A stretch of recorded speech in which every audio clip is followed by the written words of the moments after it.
My grandfather's home was perfect to play kanamuchu or hide and seek in. The dark, cobwebby spaces were heavy with the echoes of footsteps that had died long ago and the whispers of people who'd lived there for hundreds of years. And these spaces were perfect for us children to crouch in and invent ghost stories and scare ourselves silly. We children were our only entertainment.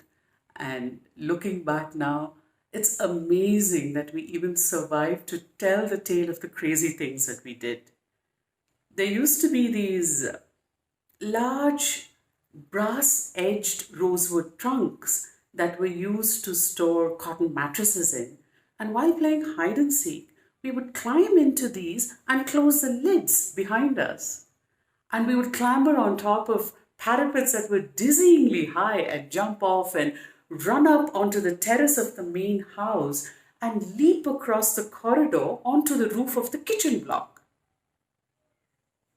We would spend hours in the Kanakapilla's room leafing through dusty books whose pages just crumbled into nothing as we looked through them. And as was in villages then, and still is now, if we were lucky, we had electricity. But even then, the voltage was so low that the fans would move in slow, noisy circles going taga-daga-daga-daga-daga-daga-da that did nothing to dispel the stickiness of the day. So after lunch, we would vanish into the women's quarters. The women's quarters was this dark, mysterious, very, very beautiful area that nobody except the family members were allowed to go into. And the floors would be laid with these colorful striped jamakalams, and we would throw ourselves onto them and lie there unmoving like well-fed pythons. Or we would lie on a swing and look out for one of the elderly women who lived in this house. Don't ask me who they were, how they were related, or what they were doing in this household. They lived there, and that's all we knew. And they pampered us, so it was good for us children.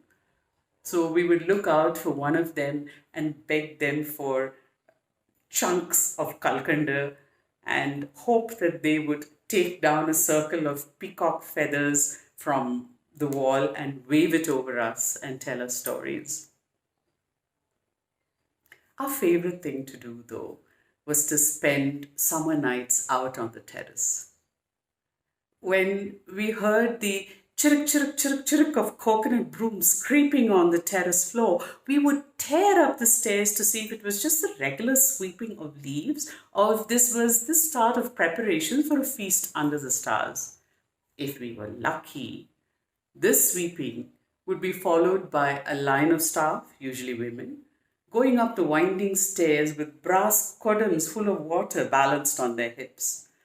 And the water would be poured into tall copper kadavas, and more staff, this time men, would fill mugs with the water and fling them onto the terrace floor. It was so much fun to see how in the beginning the bone-dry terracotta tiles would just suck in all this water, and after a while they would start to hiss and steam as they gave up the day's heat. And finally, as more and more water was flung on this terrace floor and it cooled down, all that would be left were little pools of water standing in the dips that the tiles made, and these would be swept away. And after this came the metal cots, the irumbu cuttle with the folding legs. They would be carried up the stairs and they'd be set out with cotton mattresses and silk cotton talaganis and the coarse white covering sheets that we call dupattis. And these cots had rings on their four corners. And slim posts would be fitted into this, and mosquito nets would be draped on the frames. Finally, when the moon was out, the line of staff would come up the winding staircase again, carrying bundles of banana leaves and big patrams full of mutton biryani and salna and chukka varaval and khade roast and thair sadam and manga urga. And we would stuff ourselves till there was not a grain of rice left in those big patrams. And then we would play games and tell each other ghost stories that got wilder and wilder with each telling till the night rang with the sound of our laughter and excited screams. And the adults, weary of all this noisy enthusiasm, would threaten to beat us into silence. And we would run to our Nanama and say, Nanama, Nanama, please tell us a story of Dhruva. And she would point out the pole star to us and once more, for the umpteenth time, patiently tell us a story of this little prince who longed for his father's love. And slowly, as the night wore on, the Petromax lights would be turned down, and we'd lie on the bed and look up at the stars, pointing out fantastical cloud creatures that trailed across the perfectly round moon.